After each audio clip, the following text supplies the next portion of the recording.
됐어. 그러면 이제 처음부터 다시 네. 주님의 이름으로 여러분을 환영합니다. 네. 이 21장은 소위 후기라고 얘기를 합니다. 사실 20장 31절에서 결말이 맺어진 건데 이 후기 형식으로 성령의 감동으로 이 기록하게 한 것이 실추되었던 베드로의 권위 회복 경위를 밝히고 사도 요한이 예수님의 재림시까지 죽지 않을 것이라는 초대교회의 그러한 헛소문을 교정하기 위해서 이 후기의 내용을 기록하도록 하신 겁니다. 이 요한복음은 사실 이 독자들로 하여금 예수님은 하나님의 아들이시다. 바로 이 아들 예수님을 믿고 영생을 얻으라는 그런 의미로 그런 뜻으로 요한복음이 저술이 된 겁니다. 여기 이 특별히 오늘 보게 되는 1절 이 14절의 내용은 사복음서 중에 여기 요한복음에만 기록되어 있는 내용입니다. 지금 제가 봉독한 대로 예수님이 7 제자들에게 나타나셨어요. 이 7 제자에게 예수님이 나타나신 일화는 지난날의 2가지 사건을 연상을 시키게 만듭니다. 즉 하나는 누가복음 5장 1절 11절의 내용인데 일찍이 호수 위에 있었던 예수님과 베드로와의 조우입니다. 그 누가복음 5장 5절에 보면 말씀에 의지하여 내가 그물을 내리리이다. 이때의 상황을 연상시켜주고 있습니다.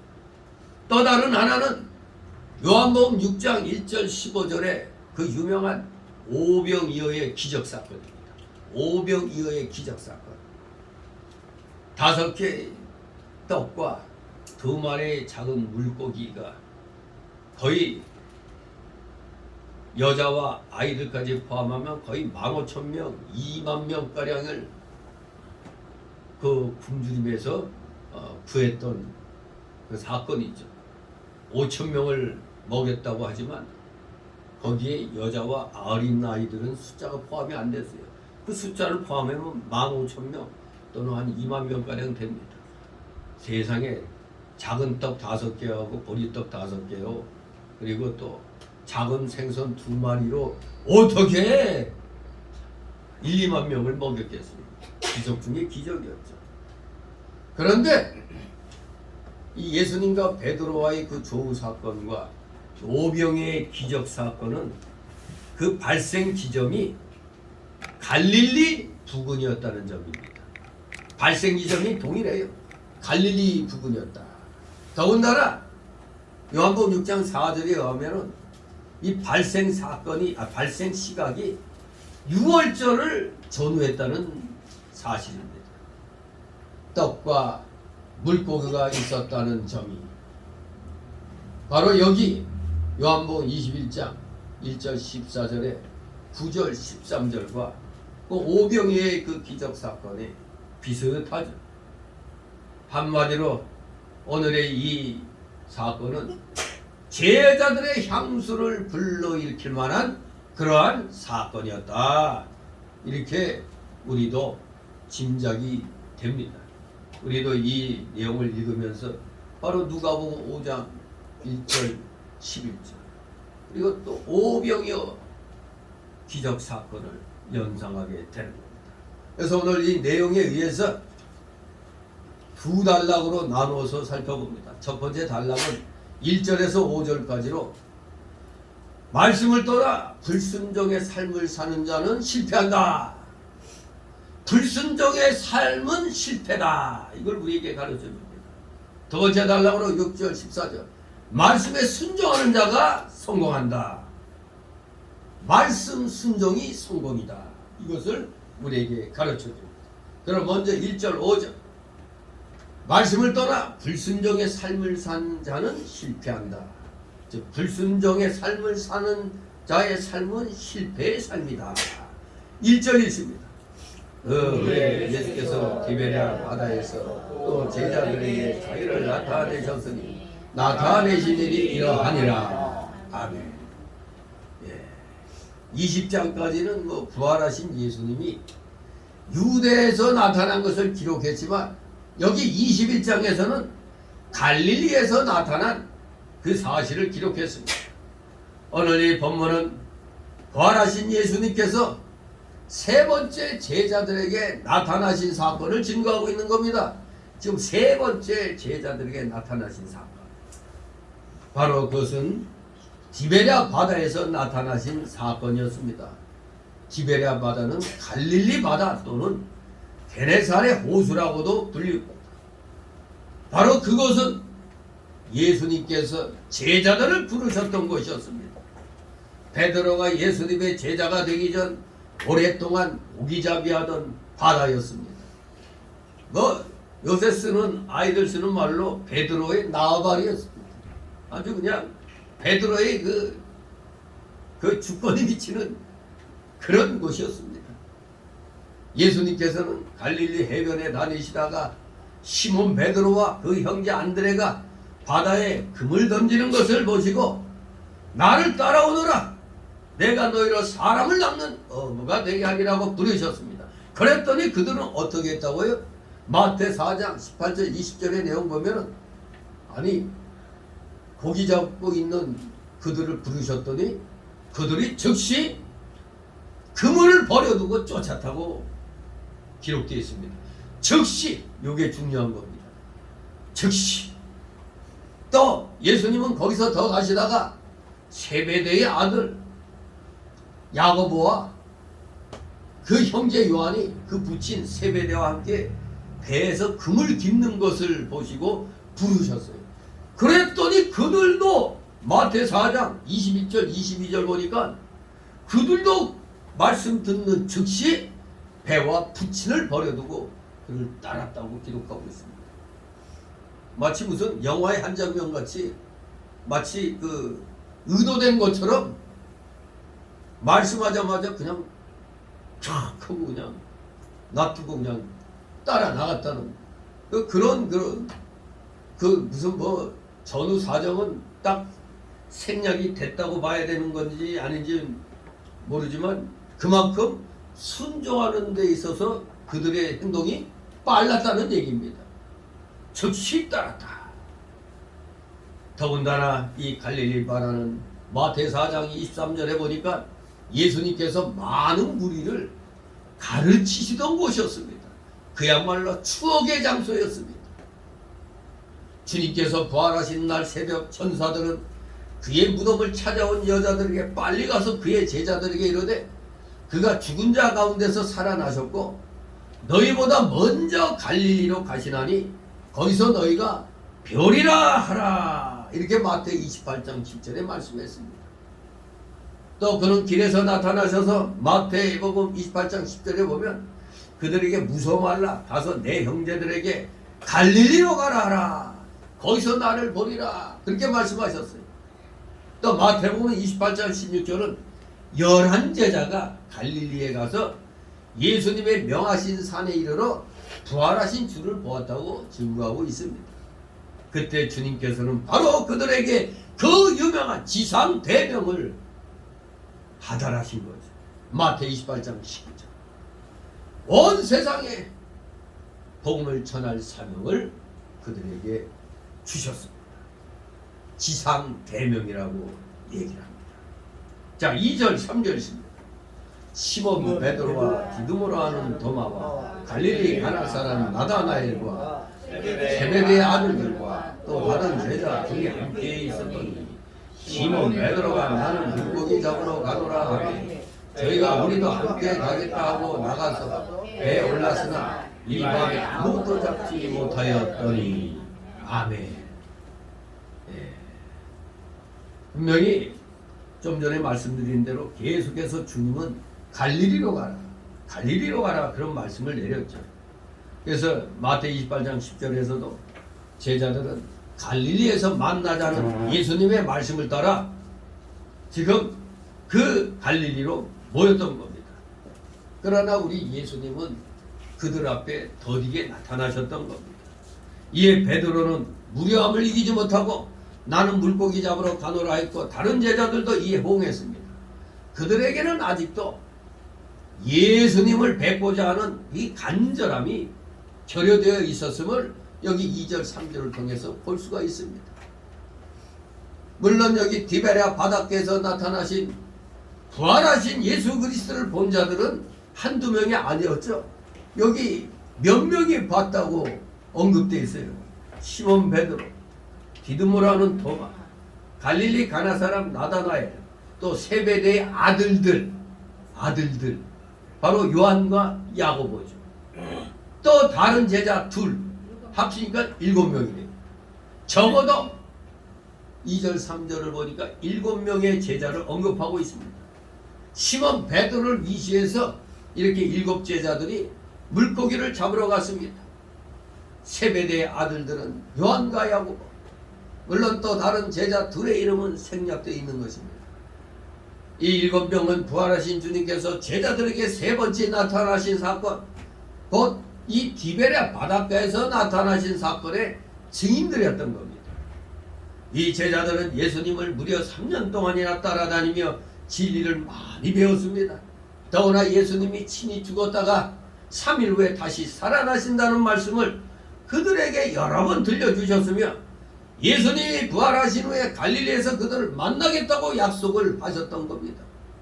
더구나 예수님이 부활하신 날 아침에는 베드로와 요한이 막달라 마리아를 따라가서 빈 무덤을 확인했습니다. 또 마리아가 와서 부활하신 예수님을 만났다는 소식도 전해 주었습니다. 또 도마가 없을 때 요한복음 20장 19절 보면 10제자가 부활하신 예수님을 만났어요. 또 20장 26절 보니까 8일 후에는 도마와 함께 제자들이 예수님을 만나 보았습니다. 그러므로 지금은 사실 부활의 주님을 증거해야 할 터인데 물고기를 잡으러 갔다. 한마디로 하나님의 일은 뒤로 제쳐놓고 세상으로 돌아간 것이며 믿음이 없는 행동이었습니다. 한마디로 이 간절함이 없었던 겁니다. 예수님을 뵙고자 하는 간절함이. 한쪽으로는 또 부활에 대해서 조금 의심하고 있는 것은 아닌가 하는 생각도 들죠. 분명히 여러 가지로 예수님이 증거를 하셨는데도 이걸 잠시 기다리지 못하고 에라이 물고기나 잡으러 가자. 요 말, 나는 물고기 잡으러 가노라. 니들은 기다렸다 예수님 만나든지 말든지 뭐 이런 투 같잖아요 이게. 그랬더니 또 그냥 나머지 제자들도 아이고 우리도 함께 갈래.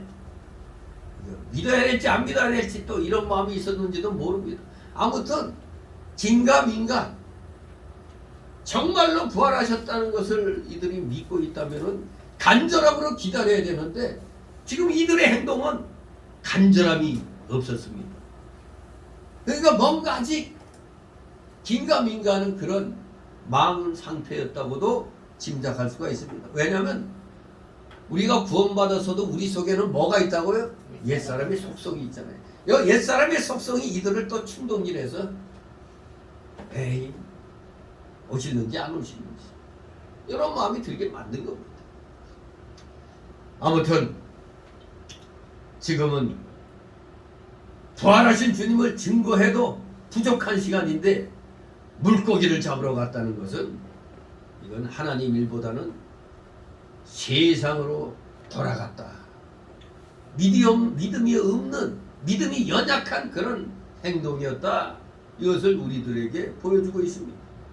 그들이 제자로서의 사명을 버리고 하늘나라 일보단 세상으로 돌아간, 세상으로 그들의 마음이 비루어졌음을, 즉 신령한 일보다 육신의 일을 중히 여기며 하나님을 위하는 것보단 자기를 위하는 생활로 돌아갔다고 볼 수가 있습니다. 그걸 기다리지 못하고 분명히 주님이 여러 번 약속을 하시고 부활하셨음을 여러 번 보였잖아요. 여러 번 보였는데도 이들이 기다리지 못하고 세상 자기 생활로 돌아갔다는 것. 이것은 정말로 믿음이 없는 그런 행동이었습니다. 그들은 지금 물고기 잡을 때가 아닙니다. 부활하신 예수님을 믿고 영적으로 사귀며 그의 인도를 받아 생명 내놓고 부활의 주님을 증거해야 할 때였던 겁니다. 그런데 지금 이러한 연약한 모습들을 보이고 있는 겁니다. 하지만 이들의 이런 믿음의 연약함에도 불구하고 우리 예수님께서는 이들 앞에 이제 등장을 하시게 됩니다. 이들이 하나님의 약속하신 말씀을 믿지 않고 자기 사명감도 잊어버리고 그저 물질이 있어야만 한다는 물질주의로 돌아가고 이렇게 세상으로 돌아가 자기 일에 이렇게 전념하는 건 참으로 유감스러운 일이라 아니할 수가 없습니다. 이 순간까지는 그야말로 이들의 모습은 믿음 없는 자들의 그런 전형적인 모습입니다. 뭐가 있으면 그때 따라다니고 없으면 그냥 원이지. 어쩌면 이것이 오늘날 우리 기독자들의 모습인지도 몰라요. 삐까번쩍하면 쫓아다니고 좀 시들해지면 사라지는 거예요.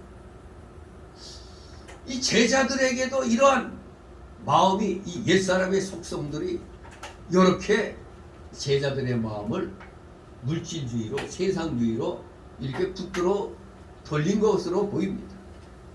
결코 결과는 뭡니까? 하나님의 일은 뒤로 하고 자신들의 일에 몰두했더니 어떤 일이 일어났어요? 이 밤에 아무것도 잡지 못했다고 그랬습니다.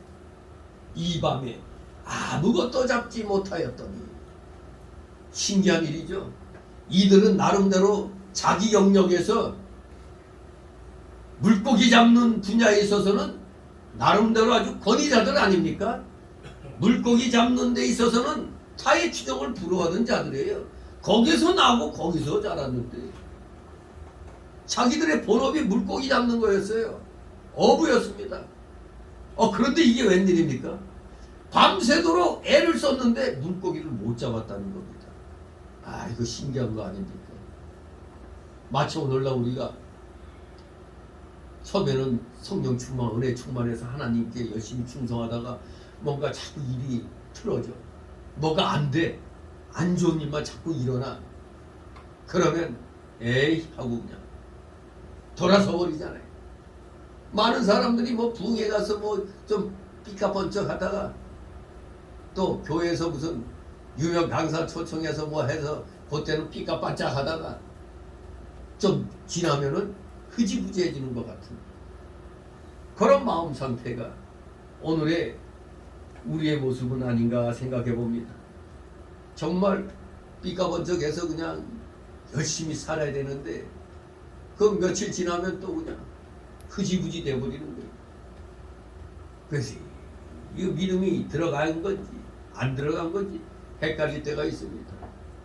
더군다나 이 예수님의 제자들은 우리하고는 상황이 다르잖아요. 3년 동안 쫓아다니고 말씀을 배우고 기적 사건들을 눈앞에서 목도하고 경험했던 자들 아닙니까?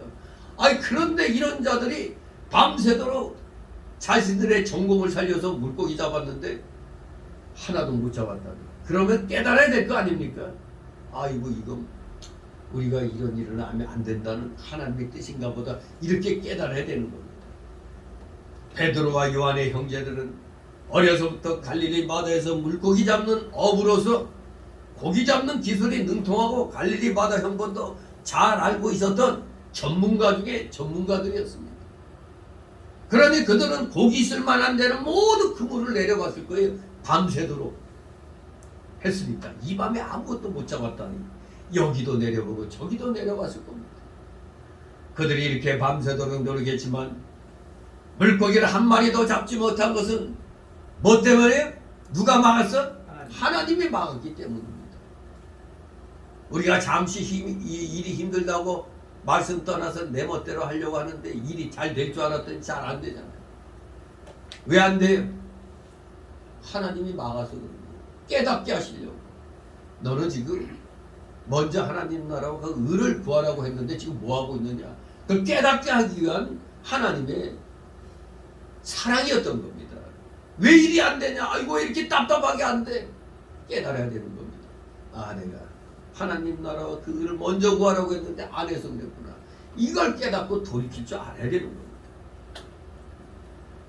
진실로 전문가라고 할지라도 하나님이 막으면 아무것도 아닌 겁니다. 하나님께서 허락지 아니하시면 잠시 한 마리도 땅에 떨어지지 않는다고 마태 10장 29절에 말씀하고 있습니다. 여러분 길거리 가다가 여러분 발에 밟혀 죽는 개미나 뭐 이런 거, 걔네들이 나 오늘 나가면 사람 발에 밟혀 죽을 거라는 거 알고 나왔겠어요? 그냥 일상생활대로 살다가 그냥 밟혀 죽는 겁니다. 그게 바로 하나님의 섭리 가운데 이루어지는 거예요. 이게 우연히, 그러니까 우리 인간 편에서는 우연이죠. 그러나 세상엔 우연은 없는 겁니다. 필요한 겁니다.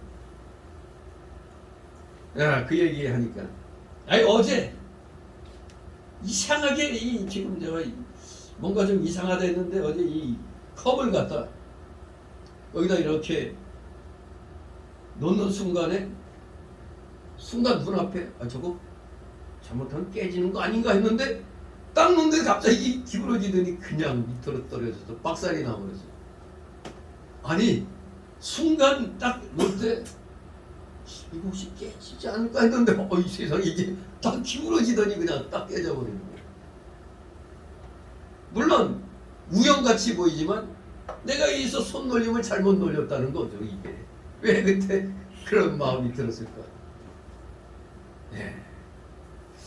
정말로 하나님의 뜻이 아니면 이 세상 일은 되어가지 않습니다. 하나님이 뭔가 또 저한테 깨닫게 하시려고 그런 일이 일어났던 것 같아요. 아무튼 자동차도 커브를 틀 때 분명히 틈을 분명히 이렇게 주고 하는데도 이상하게 또 그냥 커브를 트는데 그냥 비퉁이 그냥 긁히는 일이 일어나고, 아니 뭔가 이상하게 좀 느낌이 안 좋은 날, 이게 유리컵까지 또 깨지는 그런 일이 일어났어요. 우연 같지만 하나님 편에서는 정신 차려서 일을 하라고 깨닫게 해주신 겁니다. 그 요양보호사 교육원 그 문제로 그냥 왔다 갔다 하고 정신없이 지내다 보니까 하나님이 차분차분히 하라고 좀 이렇게 이제 가르쳐 주신 것 같아요. 뭔가 자꾸 그냥 시간에 쫓기고 뭐 이런 그런 기분이었는데, 결국에는 차도 좀 그치고, 이거 유리도 깨지고, 그런 일이 일어났던 거예요. 네, 뭐든지 차분차분하게, 우리 질서대로 우리는 해야겠습니다. 아무튼 이 세상엔 우연은 없습니다. 하나님의 뜻 안에서 모든 것이 이루어져 가는 겁니다. 하나님이 이들에게 고기 잡는 전문가들의 이 솜씨들을 다 막아버리셨어요. 왜 그랬느냐? 그들을 역설적으로 말하면 사랑하시기 때문이었어요. 사랑하시기 때문에. 그들이 물고기를 많이 잡았다면 어떻게 됐을까요? 아이고 역시 내가 할 일은 고기 잡는 거야. 물질에 빠졌을 겁니다. 물고기를 많이 잡았다면 당연히 세상과 물질로 기울여져서 예수님이 찾아가도 그들이 회개하기 어려울 뻔했습니다. 우리말로 뭐라고 하죠? 뭐를 먹고 살아야 된다고? 송충이는 솔잎을 먹고 살아야 된다는 말이 있죠. 우리는 역시 물고기 잡아야지 그래야 살 수 있어. 요렇게 돼버릴 수가 있어요. 역시 나는 물고기 잡는 선수야, 이럴 거 아닙니까? 그렇기 때문에 하나님이 그런 마음을 사전에 방지시킨 겁니다. 그러나 이들이 물고기를 잡지 못하고 실패했기 때문에 하나님이 이렇게 생각이 나게 되는 겁니다. 하나님을 다시 찾게 되는 거고, 또 예수님 앞에 돌아와서 회개할 기회가 생기게 된 겁니다. 우리 성도가 믿는 일을 잘하지 않을 때 하나님이 징계하는 것은 하나님이 특별히 사랑하시기 때문이라고 히브리서 12장 5절 6절에 말씀했습니다. 우리가 사생자가 아니잖아요. 하나님의 자녀잖아요. 자, 우리 한번 확인해 봅니다.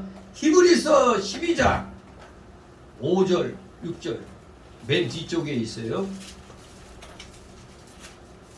야고보서 앞에 히브리서 12장 5절 6절 있습니다. 시작. 또 아들들에게 권하는 것 같이 너희에게 권면하신 말씀을 잊었도다.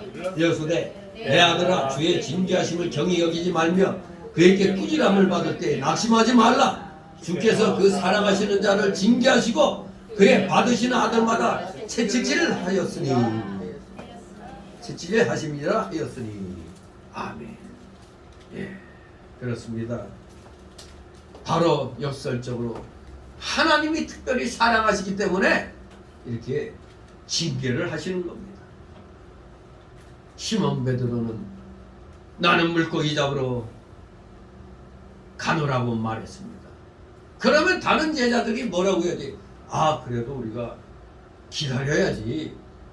우리가 어떻게 또 다시 세상 일로 돌아가느냐?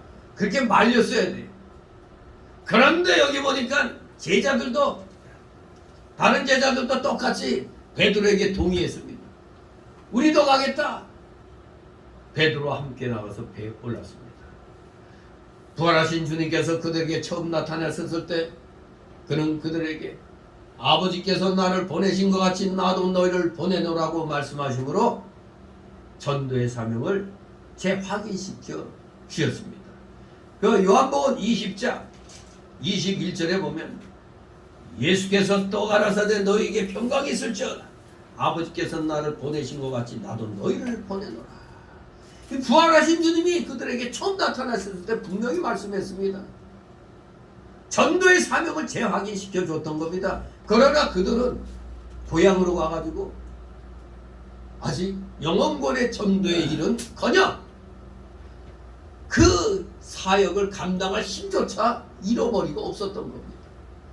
그러니 그들은 그냥 옛날에 하던 대로 고기나 잡으러 가자 하고 배에 올랐던 겁니다.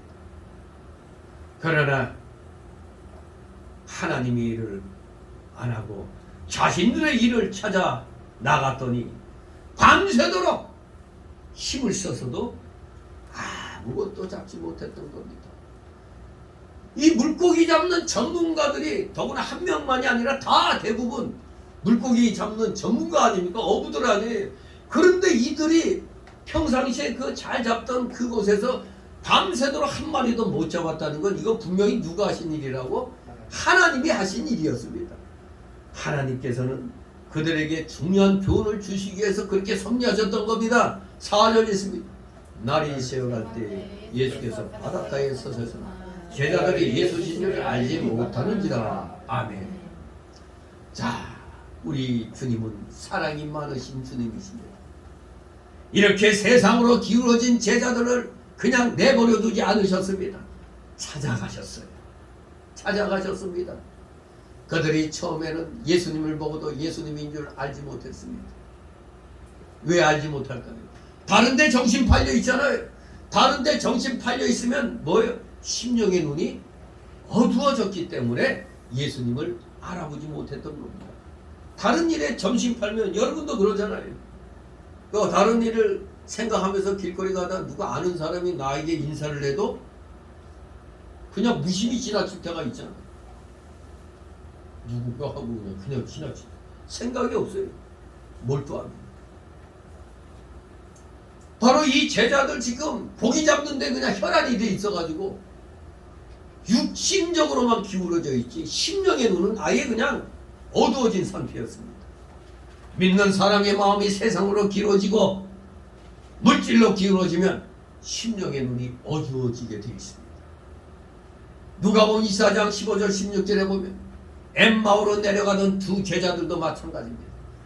옆에 부활하신 주님과 동행하면서도 심령의 눈이 가려져 갖고 예수님인 줄 알지 못했습니다. 오늘날도 믿는 사람이 하나님을 떠나 물질 중심, 육신 중심, 세상 중심으로 기울여져서 돈을 사랑하고 그것을 붙잡으려고 한다면 거꾸로 그 사업이 잘 될 줄 알았더니 실패하고 심령의 눈이 완전히 어두워지는 겁니다. 내가 조금만 세상 일에 좀 더 마음 쓰면 될 것 같아. 그래서 하나님 일에서 좀 마음을 좀 빼가지고 이쪽 세상으로 마음을 딱 옮겨놨더니 될 줄 알았더니 안 돼버리고, 그 결과 심령의 눈은 더욱더 어두워지는 것입니다. 5절이 있습니다. 예수께서 이르시되 얘들아 너에게 도기가 있느냐 대답하되 없나이다. 아멘. 불순종의 결과가 뭐라고요? 없나이다. 얘들아 너희에게 도기가 있느냐 얘들아 하고 예수님이 늘 듣던 그 음성으로 부르셨는데, 우리 예수님이 설마 여기서 음성을 변조하셨겠어요? 뭐예요? 풍선 부풀리게 하는 가스로 이렇게 한 모금 마시고 말을 하면 목소리들이 희한해지죠. 그냥 헬륨가스 목소리가 희한해지잖아요. 그냥 전혀 무슨 이상한 소리가 막 나오죠. 우리 예수님이 설마 목소리를 변조하셨기 때문에 못 알아들은 게 아닙니다. 그들의 심령의 눈이 어두워졌기 때문에 예수님의 형상을 보고도 못 알아보고 말씀을 듣고도 몰라봤던 겁니다. 이 상태만 보더라도 이 예수님 제자들이 그 순간에는 완전히 그 물질에 그냥 고기잡이 하는데 완전히 지금 마음을 다 빼앗기고 있었던 겁니다. 하나님을 멀리 떠나 그들의 마음은 이미 세상과 물질에 다 가 있었고 심령의 면이 매우 어두워졌다는 것을 우리가 짐작할 수가 있겠습니다. 진실로 말씀을 떠나 불순종하면 실패한다는 것을 분명하게 가르쳐주고 있는 것입니다. 전문가들이 이렇게 밤새도록 그물을 내려 여기저기 내리고 했는데도 못 잡았다.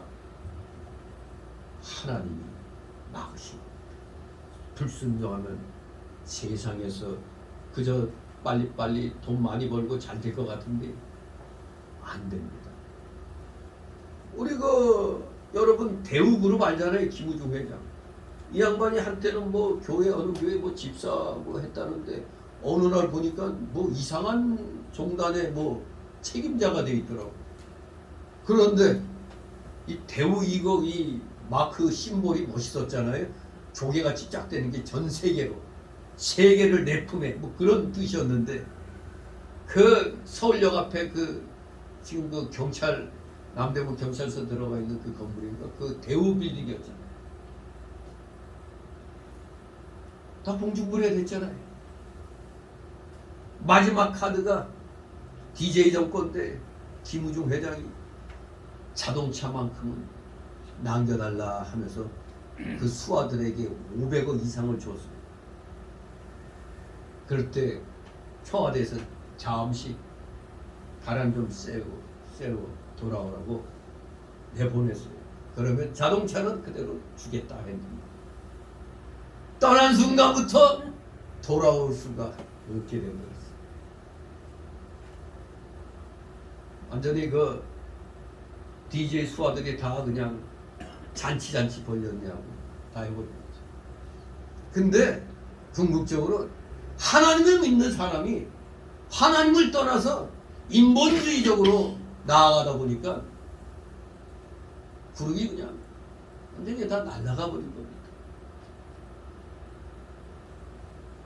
여기 베드로나 이 다른 제자들 마찬가지입니다. 전문가로서의 그 소질이 없어진 게 아닌데 말씀을 떠나갖고 그냥 옛날 자기들 그 실력으로 그냥 하려고 했더니 아무것도 안 된 겁니다. 하나님 말씀을 떠나면 그 떠나는 그 순간부터 많은 길로 들어서는 걸 알아야 됩니다. 제가 여러 번 얘기했죠. 그 순복음교회 집사 얘기. 이건 국민일보에 실린 내용이었어요. 그 교회 목사가 그 간증한 거 실렸던 건데 그렇게 열심을 내던 여집사가 있었어요. 남편 없이 그냥 어렵게 그러면서 새벽 예배 나오고 교회 모든 일에 열심으로 봉사했더니 어느 날 하나님이 이제 복을 주기 시작하는데 그렇게 열심히 한 결과 건물까지 살 수 있는 복을 줬어요. 근데 문제가 건물이 애물단지가 되어버렸어요. 건물을 사고 나서 관리하고부터 건물적으로 마음이 빼앗겨서 교회에 봉사하는 걸 점점 등한히 하고 새벽 예배도 안 나오고 하나님 말씀에서 떠나서 자꾸 인본주의로 나가더니 결국에는 침상에 던져졌어요. 그러니까 그 목사가 안타까워서 이제 신앙을 회복시키려고 이제 노력을 했는데 그놈의 건물을 사고부터 건물을 관리하다 보니까 뻑하면 건물 그 입주한 사람들로부터 어디 터졌다 뭐다 하니까 거기 일에 정신 팔려갖고 교회를 못 해버렸어요. 교회에서 정신이 세상으로 나가버린 겁니다. 더 나아져야 되는데 말씀을 떠나 세상에 힘을 썼더니 여기 이 제자들처럼 아무것도 남는 게 없게 되는 겁니다. 그 후에 그 여집사가 정신 차려서 회복했는지 그거는 내가 못 봤지만 아무튼 열심을 내다가 하나님이 복 주셔가지고 거기에 또 폭 빠져가지고 세상으로 빠졌다가 결과는 실패의 결과를 낳았다는 것을 보았습니다. 경상에 던져졌다. 몸까지 버렸어요. 몸까지. 건물 때문에 온갖 신경쇠약 스트레스 받고 그러더니 결국 몸도 아파서 쓰러지고 말았던 겁니다. 말씀을 떠나 불순종하면 실패한다는 것이 우리 기독교계에 이 살아있는 그 증거들이 넘치고 넘치는 것입니다. 잘 될 때일수록 우리는 어떻게 해야 된다고요? 겸손해야 돼요. 잘 될 때일수록. 잘 될 때일수록 주님, 제가 주님을 위해서 더욱더 뭐 열심히 하겠습니다. 이렇게 나가야 되는데 그만 그걸로 아예 복 주셔서 감사합니다. 그걸로 땡겨 그냥. 이 복 주신 거 가지고 주님을 위해서 뭔가 하겠다고 계속 나아가야 되는데 뒤로 후퇴하는 거예요. 이것만 지키려고. 그럼 망하는 겁니다. 여기 제자들이 뭐가 부족해가지고 고기를 못 잡았겠어요. 전문가들. 주님이 막았던 겁니다. 이놈들이 이거 마음이 하나님 떠나서 물질과 세상에 가 있으니까 깨우쳐줘야 되잖아요. 이 어두워진 심령을 깨우쳐줘야 될 필요가 있기에 이제 주님께서 이제 나서십니다. 그래서 두 번째 달라고 6절 14절 말씀에 순종하는 자가 성공한다. 말씀 순종이 성공의 길이다 이겁니다. 6절 있습니다. 가라사대 그물을 배 오른편에 던지라 그리하면 얻으리라 하신대 이에 던졌더니 고기가 많아 그물을 들 수 없더라. 아멘. 기가 막힌 일이죠. 예수님께서 나서셔서 바로 한 말씀 했더니 그물을 배 오른편에 던져라 그러면 얻겠노라 했더니 순종해서 일단 던졌어요. 그 순종의 결과는 그물을 둘 수 없을 정도로 고기들이 잡혔습니다. 희한하죠. 밤새도록 이놈의 고기들이 강바닥 그 바다 밑바닥에 다 그냥 들어가서 낮은 포목으로 있었나? 희한한 일입니다. 이렇게 말씀하실 때도 사실 이들은 이 말씀하시는 분이 예수님이신 줄을 알지 못했던 겁니다. 이 베드로와 제자들, 이 자칭 고기잡이의 전문가들 밤새도록 자기들의 노력으로 수고했습니다. 그러나 결과는 헛수고였습니다. 날이 새왔습니다. 날이 새도록 한 마리도 못 잡았어요. 바로 그때 예수님이 바닷가에 나타나셨던 겁니다. 그런데 예수님이 바닷가에 서셨지만 제자들은 그가 예수님인 줄 여전히 알지 못했습니다. 왜? 어디에 빠져 있어서? 아니 고기 잡는데 그냥 뭐 마음이 다 빼앗겨 있기 때문에 몰라본 겁니다. 그때 예수님은 그들에게 먹을 것이 있는가라고 물으셨어요. 그들은 없다고 대답했습니다. 그랬대 예수님은 그물을 배 오른편에 던지라 그러면 어디라고 말씀하셨어요. 그랬더니 뭐 이들은 뭐 밤새도록 이리저리 다 해봐도 안 되니까 그냥 될 대로 되라 하는 식의 그런 자세였겠죠. 아무데고 뭐 다 해봤는데 안 됐는데 또 누가 그냥 나타나서 오른편에 던져봐라 했는데 에이 하고 그냥 한번 그냥 믿어볼까 하고 그냥 던졌던 겁니다.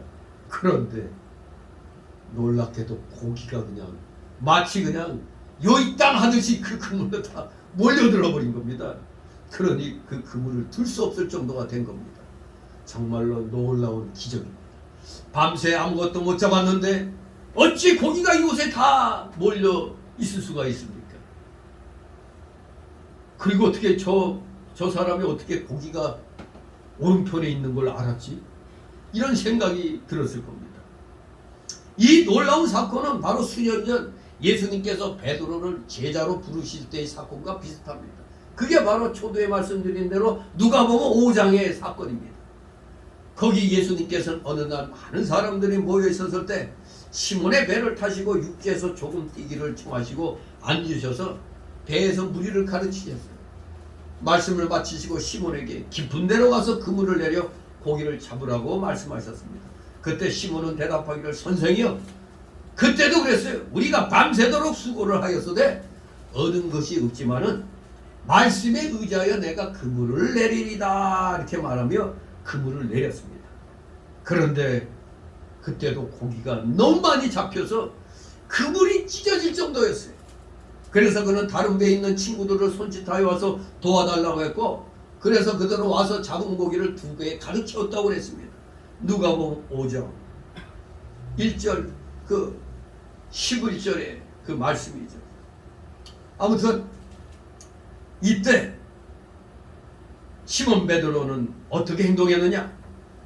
예수님의 무릎 아래 엎드렸습니다. 주여 나를 떠나소서. 나는 죄인으로소이다 고백했습니다. 그랬더니 예수님은 시몬에게 무서워 말라. 이제후로는 네가 사람을 취하리라고 말씀하셨습니다.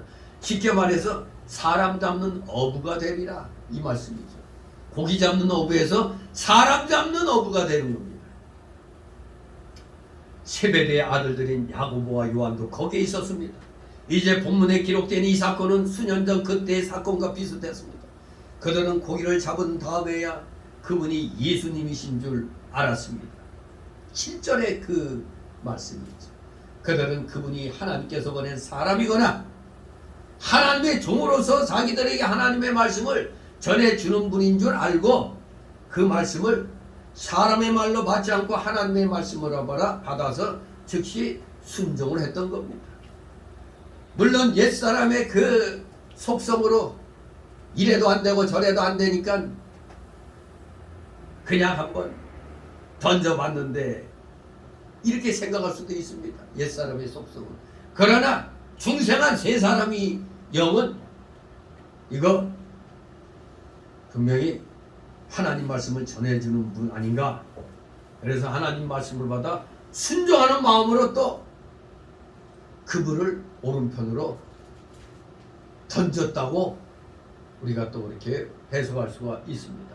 그러니까 두 마음이 작용이 됐던 겁니다. 밤새도록 실패했으니까 이것도 안 되고 저것도 안 되는 그런 가운데서 에이 그냥 한번 그래 보자 한구하고 실망한 속에서 혹시 하나님의 말씀을 전해주는 사람이 아닌가 해서 그 7명이 있었으니까 그들 중에 어느 마음을 갖고 있었는지는 잘 모르나 분명히 그런 두 종류의 마음이 이들에게 있었을 것입니다. 그러나 우리가 성경적으로 볼 때는 순종했다는 여기에 포인트를 맞춰야 되겠죠. 순종했다는 것, 자기들이 고생하니까 하나님께서 사람을 보내주셔서 던지라고 했나 보다 이렇게 알고 순종했다. 또 그렇게 보는 것이 좀 더 믿음으로 더 와 닿을 수도 있겠습니다. 아무튼 결과는 순종해서요. 어떻게 됐든 간에 결과는 순종이 바로 믿음인 겁니다. 순종했더니 고기가 힘이 많이 잡혔습니다. 그들이 밤새도록 잡아도 고기가 없던 곳인데 설마 고기잡이 전문가들인 이들이 배 맨편에만 금을 던졌을까요? 우리 예수님이 그물을 배 오른편에 던지라 했으니까 이들은 밤새도록 왼편으로만 그물 던졌다는 얘기가 될 수도 있겠죠. 그럴 리가 없죠. 고기 잡는 전문가들이. 그럼 밤새도록 안 되는데 왼편으로만 그물 던졌겠어요? 왼편 오른편 앞뒤 그냥 다 던졌을 겁니다. 그러니 이놈의 고기가 도대체 어디 숨어 있다가 이렇게 나타났느냐 이겁니다. 어떻게 왔을까요? 어떻게 오긴 어떻게 와요? 하나님이 몰고 온 거지. 하나님이 몰고 온 겁니다. 아무것도 없는 광야에 메추리를 몰아다가 이스라엘 백성을 먹이신 하나님이 마찬가지로 바다의 물고기도 그냥 이들 눈에만 안 튀는 곳으로 퍼져 있다가 예수님이 이리 오너라 하니까 그냥 다 몰려온 겁니다. 만사가 다 하나님의 주권에 달려있는 겁니다. 하나님이 허락해야 됩니다. 사람의 생각에는 안 될 것 같아도 하나님을 순종할 때는 하나님이 모든 것을 동원시키고 몰아다가 그 일이 되게 만들어 놓는 겁니다. 하나님이 되게 해주셔야 되는 겁니다. 그들이 순종할 때 그물을 둘 수 없을 만큼 많은 고기가 잡히게 되었던 겁니다.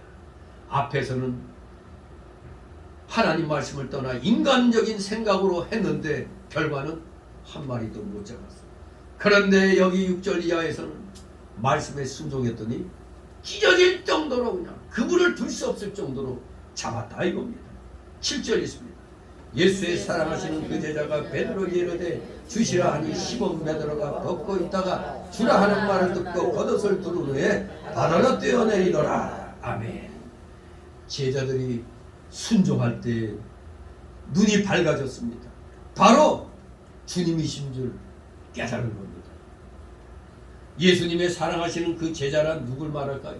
사도 요한이라고 우리가 짐작할 수가 있습니다. 그 사랑하시는 예수님의 사랑하시는 그 제자인 사도 요한은 베드로를 향하여 주님이시라고 외쳤습니다. 그랬더니 시몬 베드로 역시 성질 한번 급합니다.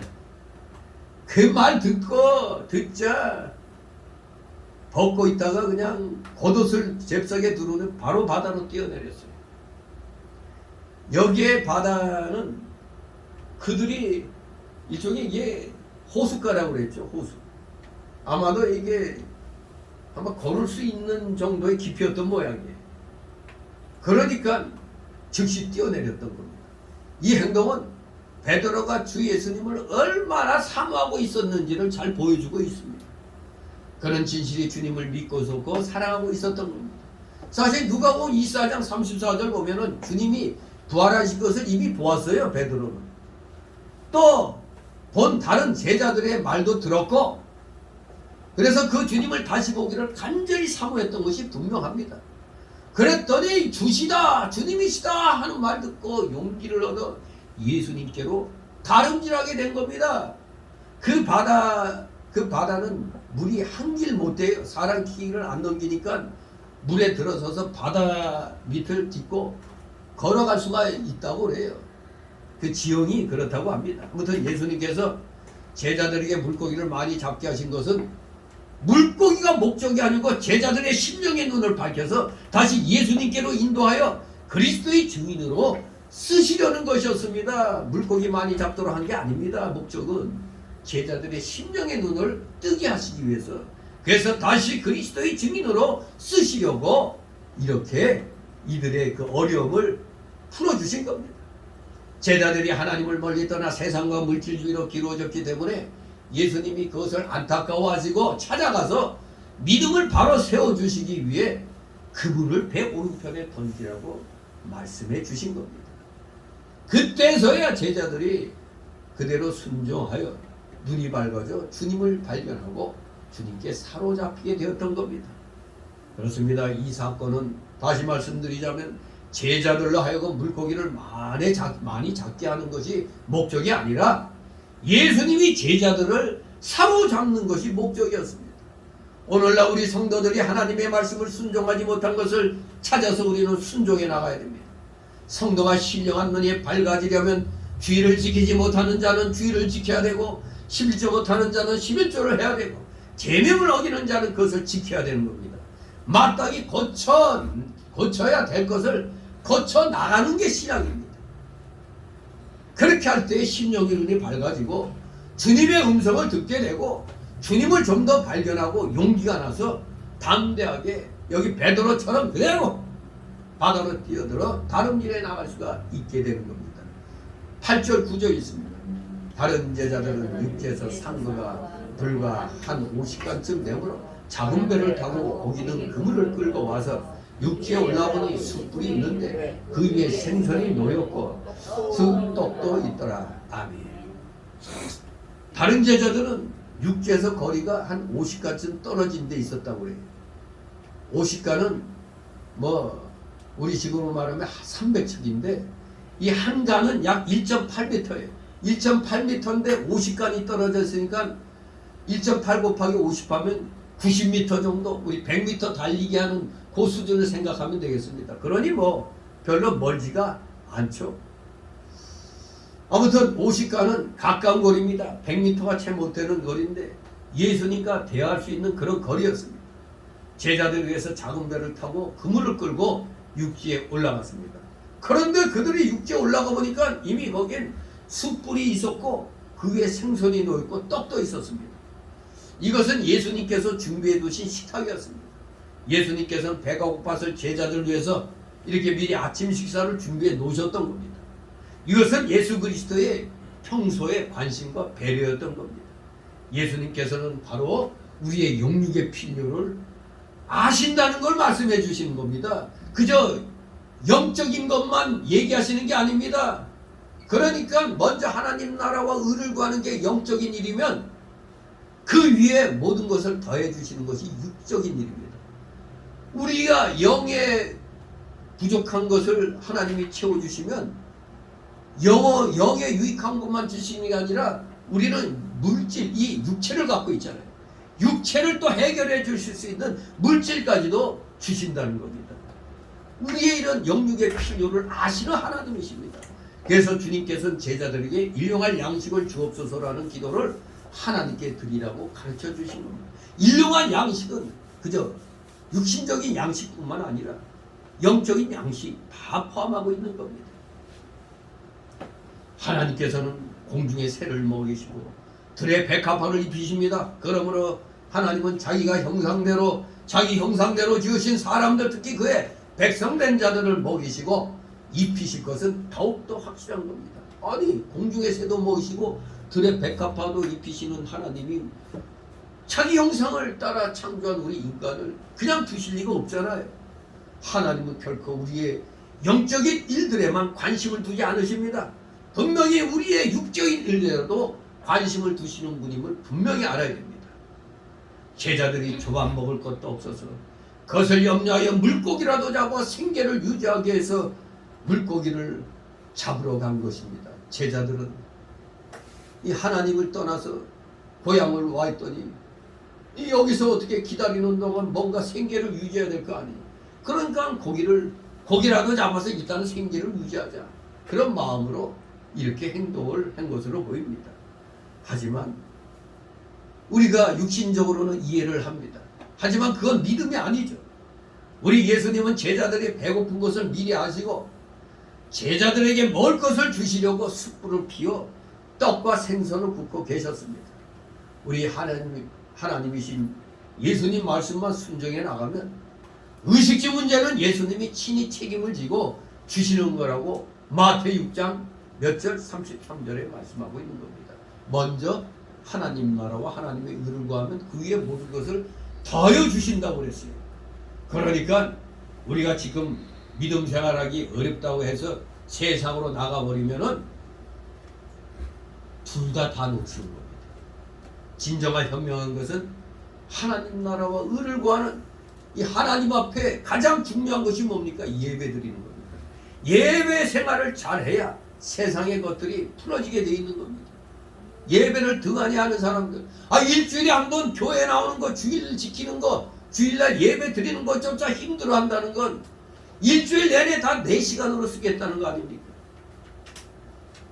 단 하루만이라도 하나님께 드리라 이겁니다. 그것도 하루 종일 드립니까? 새벽, 오전, 오후 다 하나님께 드리는 거지만 아직 우리들 자세는 그저 그 시간만 그냥 보내면 되는 걸로 이렇게 안일하게 생각하고 있잖아요. 진실로 여러분들이 육신적인 문제로 고민하고 있다면 절대 영적인 일 게으름 피우면 안 됩니다.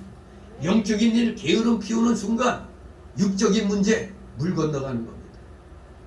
육적인 문제만 신경 쓰면 영적인 건 완전히 다 깨지는 겁니다.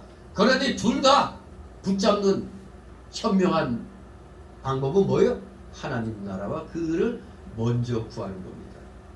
그러면 세상 것도 하나님이 따라오게 해주신다는 겁니다. 우리 예수님께서, 우리 하나님께서 친히 의식주 문제도 책임져 주신다고 했습니다. 10절 11절에 있습니다. 예수께서 가라사대 지금 잡은 생선을 좀 가져오라 하시는데 시몬 베드로가 올라가서 그물을 육지에 끌어올리니 가득히 찬 큰 고기가 153마리 이같이 많으나 그물이 찢어지지 아니하였더라. 아멘. 우리 성도가 순종해서 얻은 열매는 우리 예수님도 기뻐하시고 그것을 받으시려고 조금 가져오라고 하신 겁니다. 지금 잡은 생선도 가져와 봐라. 구경 좀 하자. 이렇게 말씀하신 겁니다. 성도가 믿음 지킨 신앙의 열매는 그 성도에게도 기쁨이 되지만 우리 주님도 기뻐 받으신다는 것을 알아야 됩니다. 그래서 우리가 어떤 일을 하고 수익이 생겼을 때 감사 예물을 드리잖아요. 왜 감사합니까? 아, 이것을 나에게 허락해 주셨으니까. 그런데 어떤 사람들은 하나님이 허락해 주셔서 일이 잘 됐는데 하나님 앞에 드리는 건 잊어버리고 자기 앞가림만 하는 데 쓰는 사람들이 있어요. 하나님이 해주게 해주셨는데도 그걸 잊어버리고. 이 믿음이 연약한 사람들은 그냥 육신에 그냥 눈이 빠져버리는 겁니다. 하나님을 기쁘시게 해드려야 돼요. 그러면은 마치 여기서 조금이니까 내가 떼면은 내가 손해볼 것 같은데 하나님은 그 손해볼 것 같다고 생각하는 그 위에다가 더하여 주신다는 걸 알아야 됩니다. 여기 시몬 베드로가 물고기를 잡은 걸 세어봤어요. 여기에서 말하는 이 물고기는 큰 물고기입니다. 오병이어에 나오는 그 물고기는 작은 생선이에요. 작은 거. 그걸 우리가 잘 기억해야 되겠습니다. 근데 여기서 153마리라 153마리인데 우리가 이 153이라는 숫자에 큰 뜻을 우리가 또 이렇게 있다 생각하면 안 돼요.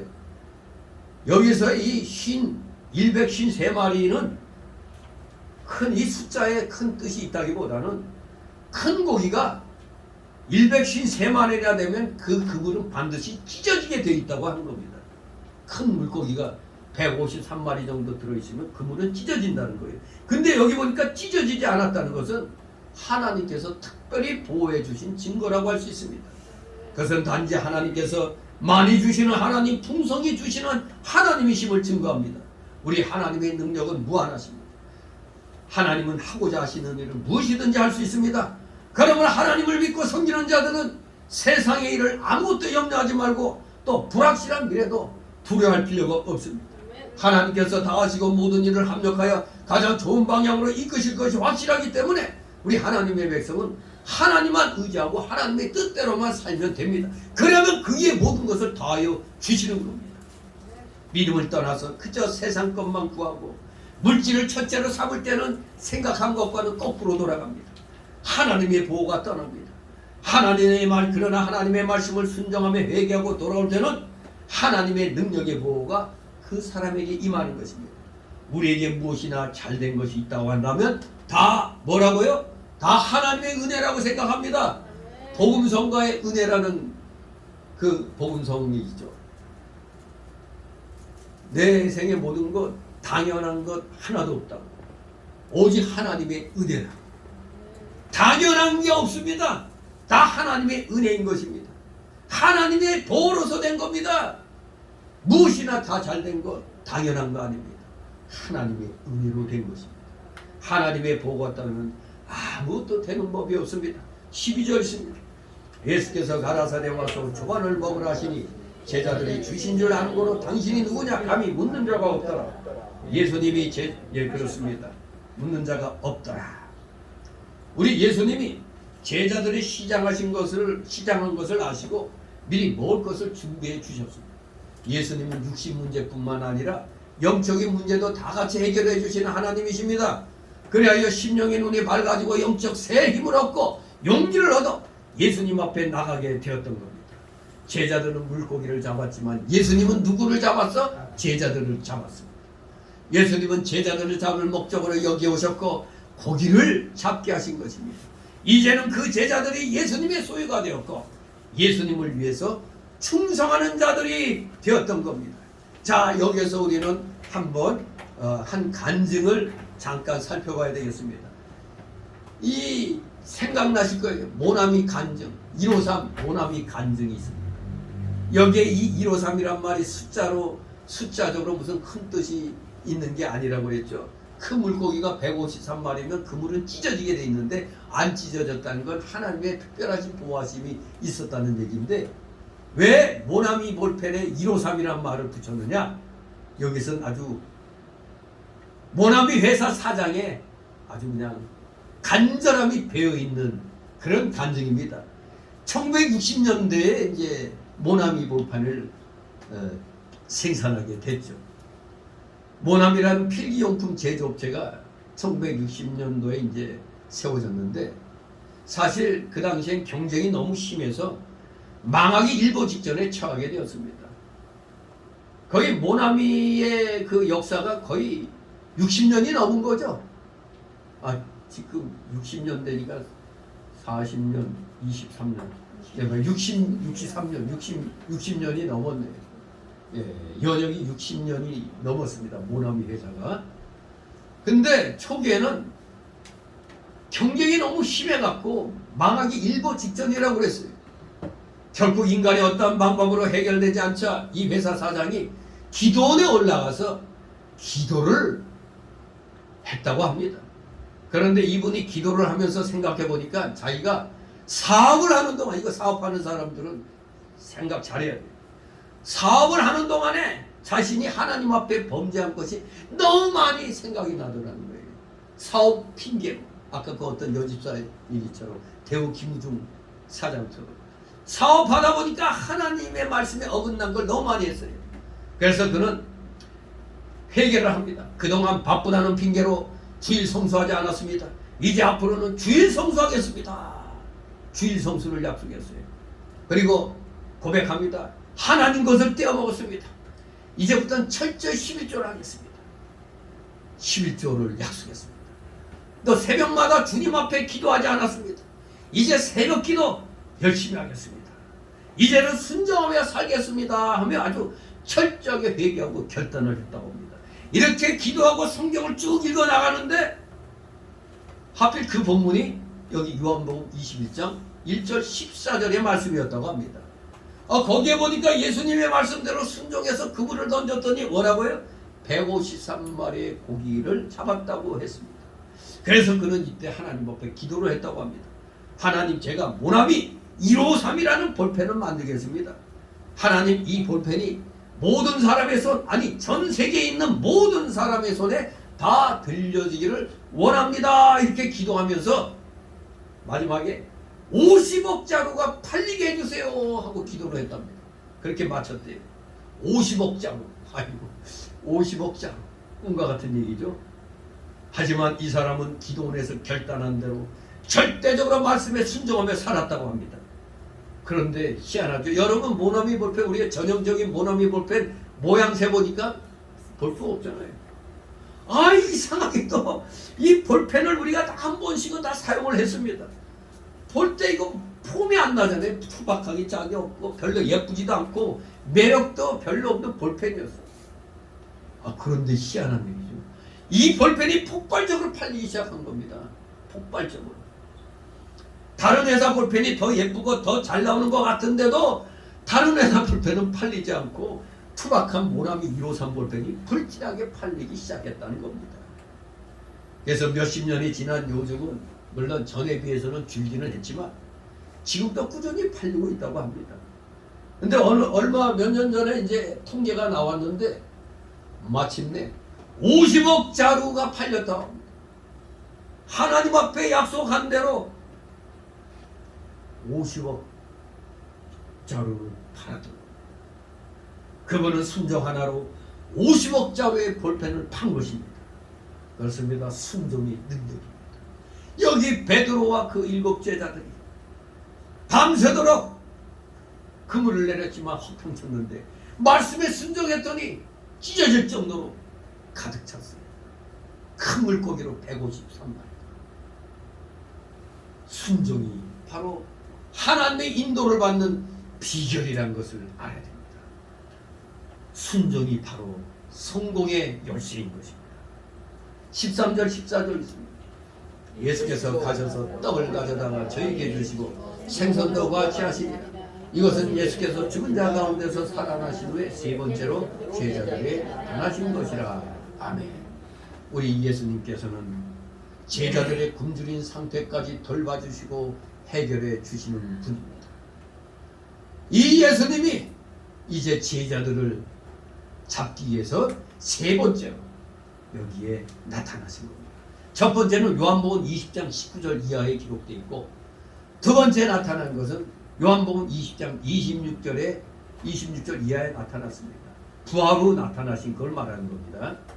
아무튼 11 제자들 외에도 이렇게 나타나셨는데, 예수님이 부활하신 후에는 한 12번 나타났습니다. 그리고 오늘 이 본문은 제자들에게 3번째 나타나신 일이라고 분명히 여기 14절에 말씀하고 있습니다. 이 여기 3번째 나타나신 일에는 영적인 의미가 있어 보입니다. 고기잡이는 베드로와 세베대의 아들들이 이전에 했던 세상 일이었습니다. 그것은 그들의 옛 생활이었고 옛 직업이었습니다. 그런데 그때 예수님께서는 그 어부들을 불러서 전도자로 삼으셨습니다. 그때 그들은 마태 4장 19절 22절 보니까 배와 그물을 버려두고 주님을 따랐었습니다.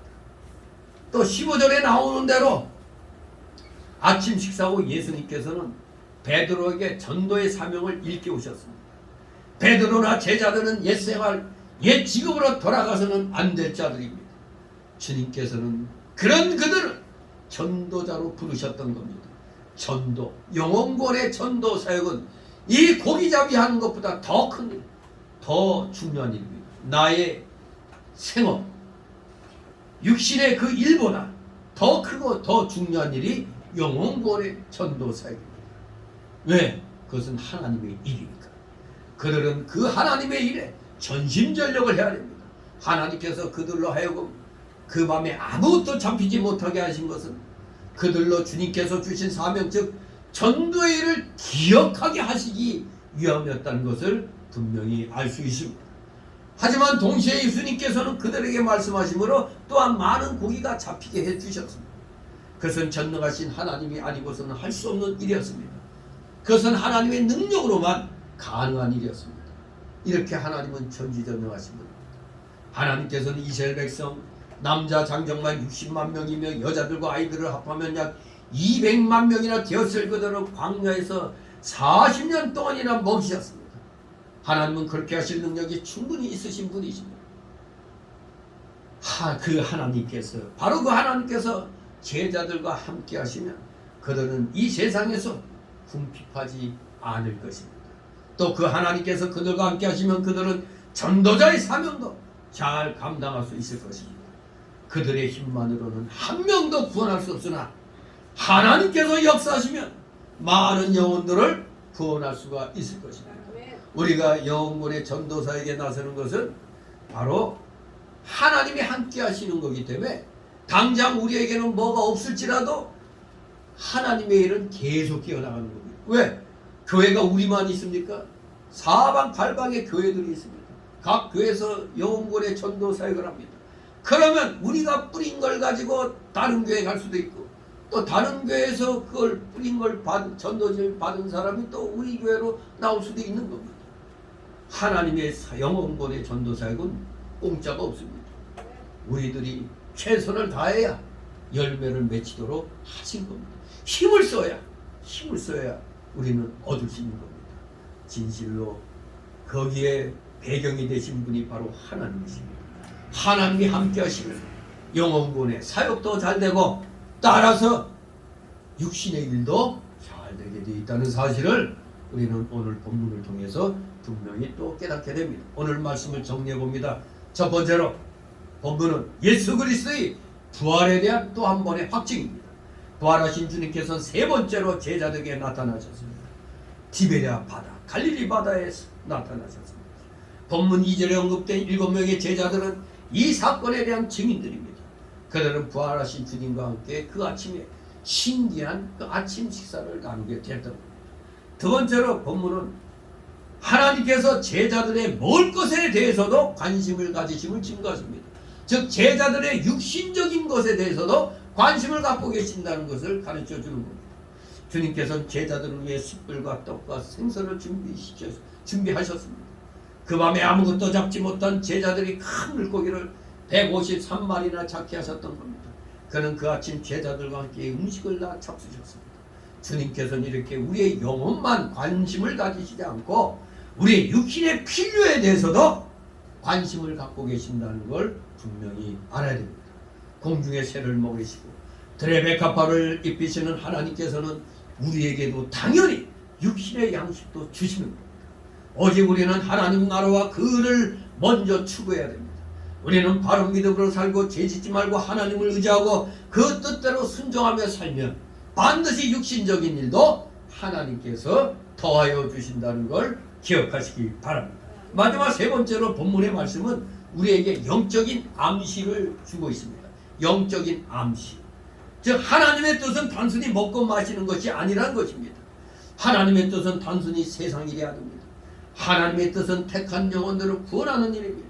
하나님의 뜻은 바로 참된 교회를 세우는 일입니다. 참된 교회, 교회가 많지만 참된 교회는 분명히 하나님이 보실 때 소수에 불과할 것입니다.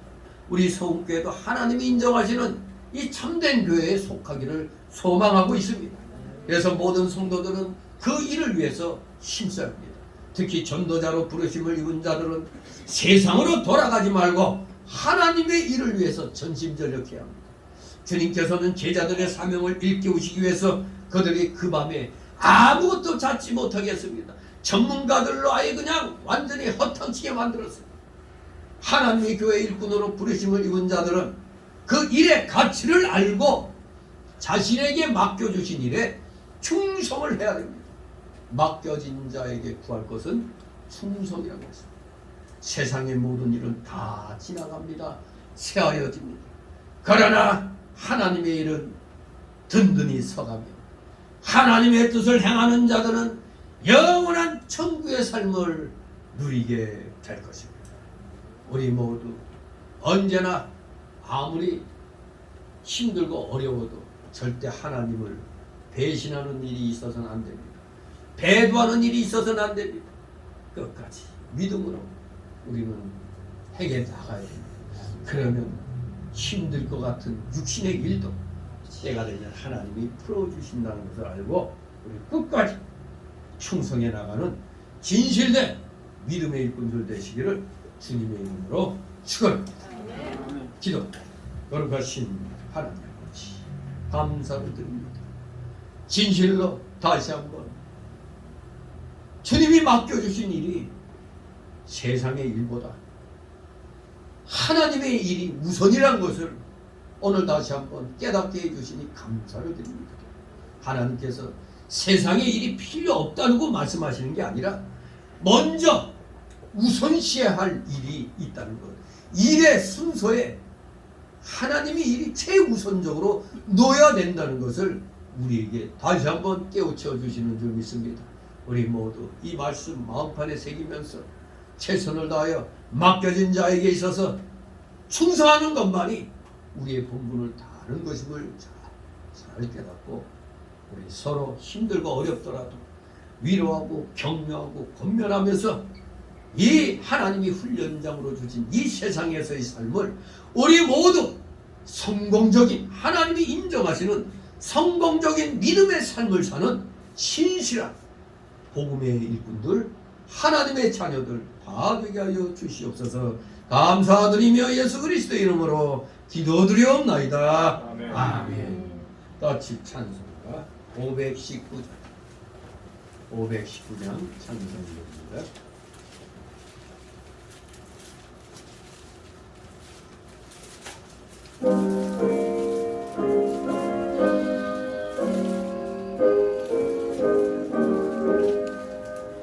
십자가를 질 수 있나 누가 물어보실 때 죽기까지 따르노니 저들 대답하였다 우리의 신명 주의 것이니 당신의 영광 만드소서 주인도 따라 살아갈 동안 사랑과 충성 늘 하시오리라 너를 이어가고 있나 구원받은 강물을 저마에게 하였을 때 나는 허락받았다 우리의 심령 주의 것이니 당신의 영광 만드소서 주님도 따라 살아갈 동안 사랑과 충성 늘 하시오리라 주께 내 손 맡기겠나 채울 승리 믿으며 걱정 근심 어둠 누구 너를 불러 덮을 때 우리의 신령 주의 것이니 당신의 영광 만드소서 주님도 따라 살아갈 동안 사랑과 충성 늘 하시오리라 이거를 할 수 있나 주가 물어보실 때 영광한 자의 날처럼 선뜻 대답하리라 우리의 신령 주의 것이니 당신의 영광 만드소서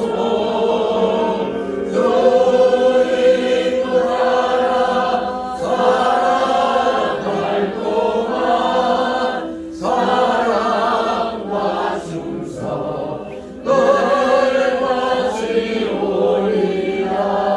하시오리라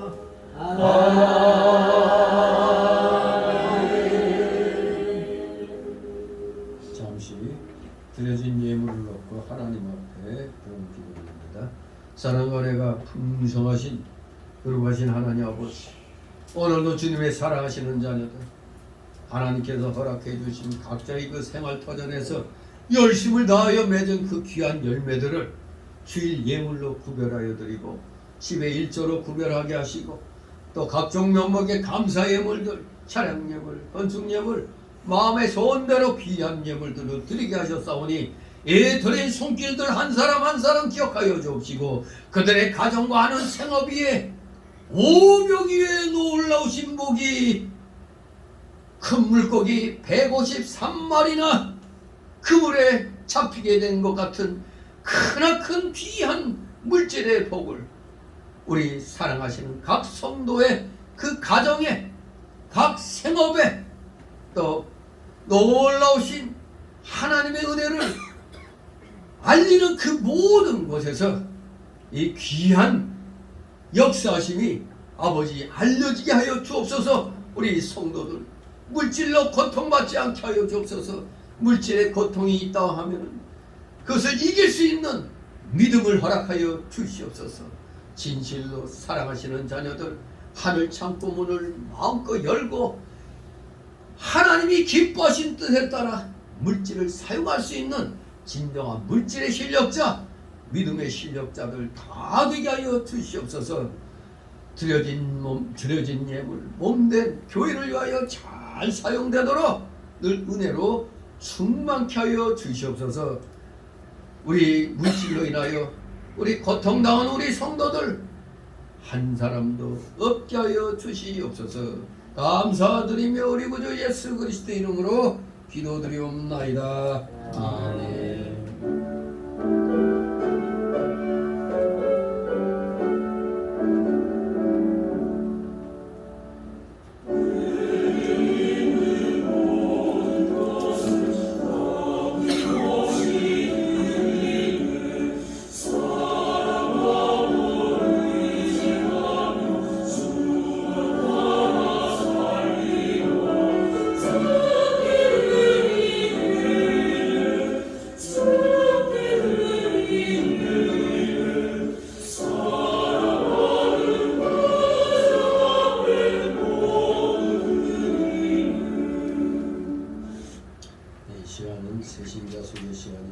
등록된 카드 없습니다. 서로들 가볍게 인사들 나누시 바랍니다.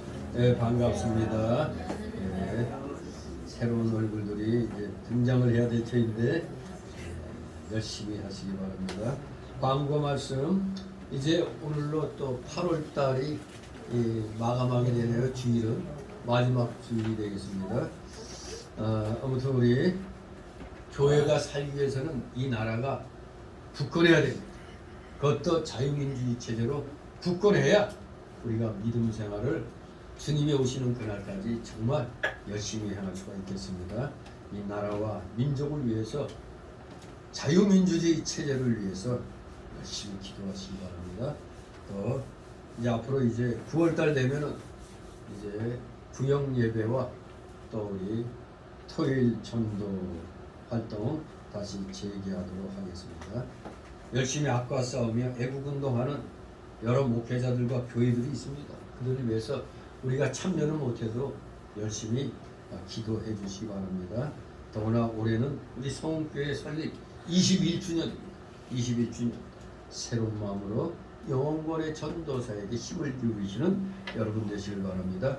그리고 저희가 속한 대한노회 또 대한신학연구원 9월 11일 날 월요일 날 개강 예배 드림으로 시작합니다. 이 학기 위하여 기도해 주시고, 그리고 9월 9일 날 토요일 날 오후 1시에서 4시 사이에 우리 노예가 속한 백석총회가 설립 45주년 기념 대회를 엽니다. 일종의 축제 같은 걸 하는데 아주 뭐 자동차 경품도 나오고 여러 가지 있는데 또 한번 이렇게 처음으로 이런 총회 축제 행사에 한번 나가본 지도 좋습니다.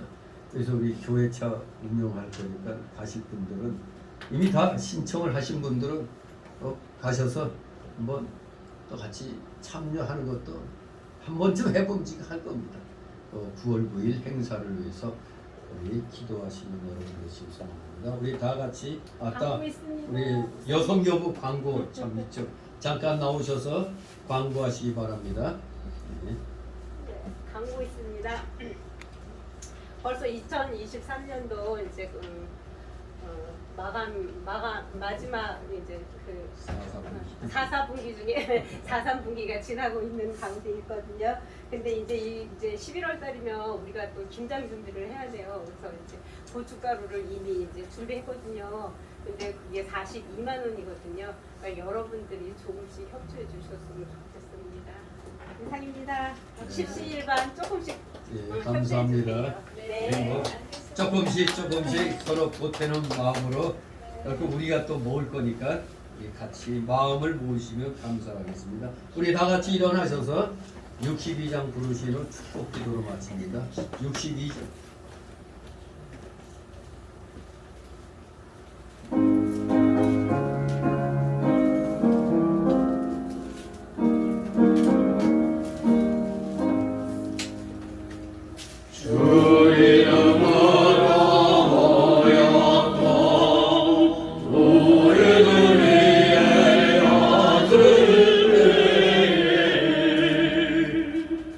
언제나 함께